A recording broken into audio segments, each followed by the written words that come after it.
Hello, I'm Anthony Daniels, and you know me as C-3PO, and you are watching London 360. Wow.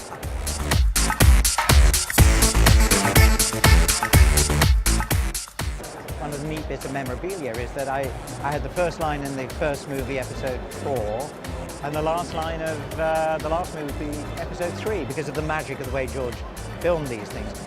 And I wonder if people at home are remembering the first line ever that you heard in a Star Wars film. Yes! Did you hear that? They shut down the main reactor. We'll be destroyed for sure. There'll be no escape for the princess this time. Makes me laugh all these years later. And of course, the last line was rather sad. It was, oh no, because he's going to get his memory wiped. But so I'm kind of the bookends, as we say.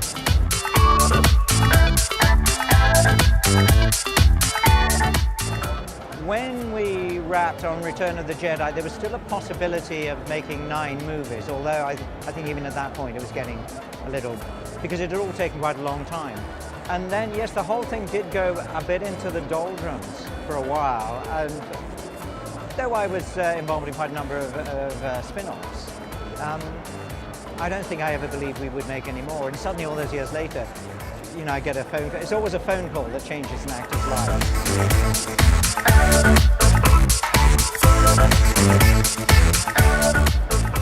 One of the big changes in the prequels was, of course, that computer graphics, computer animation had really developed. And George, you know, was a bit like a child in a toy shop, I think, wanted to do everything digital. And I remember one day he was saying to Don Bees, who does R2-D2, you know, take R2 out of the shop because we'll do it digitally. And Don said, why? And George said, well, he's too high in the front. And Don said, I can drop him down physically. Oh, okay. George loved to digitize everything. Of course, the real fun bit for me in the first prequels was that 3PO wasn't complete, and that he was completed by Anakin Skywalker, who I mistakenly thought had been the part played by Alec Guinness. It was literally 3 days later that I thought, oh, wait a minute, no, Alec played the other guy. So to find out that Darth Vader was 3PO's daddy was actually quite a thing.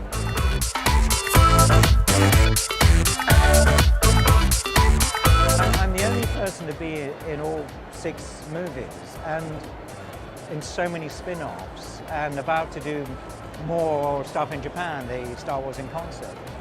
And it is amazing. There were two, as it were, stories out of Star Wars. One that George Lucas took his script to everybody, said, please make my film, please. And they all said, no, go away, it's rubbish. But he had so much self-belief that he just worked and worked until somebody said, okay, you can have a tiny budget. The other lesson is I refused the interview with George Lucas. My agent made me go with the words, you never know what it could lead to. And boy, was I stupid. How would I feel now if